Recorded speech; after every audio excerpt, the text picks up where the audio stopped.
আমার দিলের উইলে লিখে দেব যার নাম রে, সে আমার ফেরেলাল রে। হ্যাঁ দর্শক, এমনই এক হিন্দি গানের তালে নেচে গেয়ে আনন্দে মাতলেন লক্ষ্মীপুরের রামগঞ্জ মডেল ডিগ্রি কলেজের মেধাবী ছাত্রীরা। ২৬ ফেব্রুয়ারি বুধবার শিক্ষা সফরে নারায়ণগঞ্জ জেলার সোনারগাঁও ফানাম সিটি লোকশিল্প জাদুঘরে যাওয়ার পথে শিক্ষক ও শিক্ষিকাদের সামনে এমন অশালীন নাচ করেন তারা। ওই দিন সামাজিক যোগাযোগ মাধ্যম ফেসবুকে ভাইরাল হয় সামাজিক অবক্ষয়ের এমন অসামাজিক ভিডিও।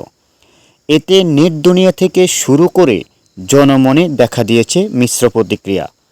ক্ষোভের মিছিল শুরু হয়েছে বিভিন্ন শিক্ষা প্রতিষ্ঠানেও। এর আগেও কলেজটিতে পিঠা উৎসবেও এমন অশালীন নাচ ভাইরাল হয়।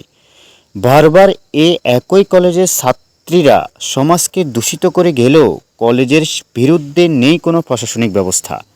অচিরেই এই কলেজের বিরুদ্ধে আইনানুগ ব্যবস্থা গ্রহণের দাবি করেন সচেতন মহল। এ বিষয়ে অভিযুক্ত কলেজের অধ্যক্ষ মোহাম্মদ নূর উদ্দিন ভূঁইয়া দুঃখ প্রকাশ করে বলেন, ওই দিন আমি শিক্ষা সফরে যাইনি, না যাওয়াতে এই অবস্থা হয়েছে। আমি বিষয়টি খতিয়ে দেখছি।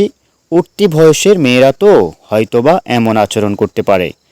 এ বিষয়ে জানতে রামগঞ্জ উপজেলা নির্বাহী কর্মকর্তা মোহাম্মদ মামুনকে মুঠোফোনে কল করলে তিনি রিসিভ করেননি।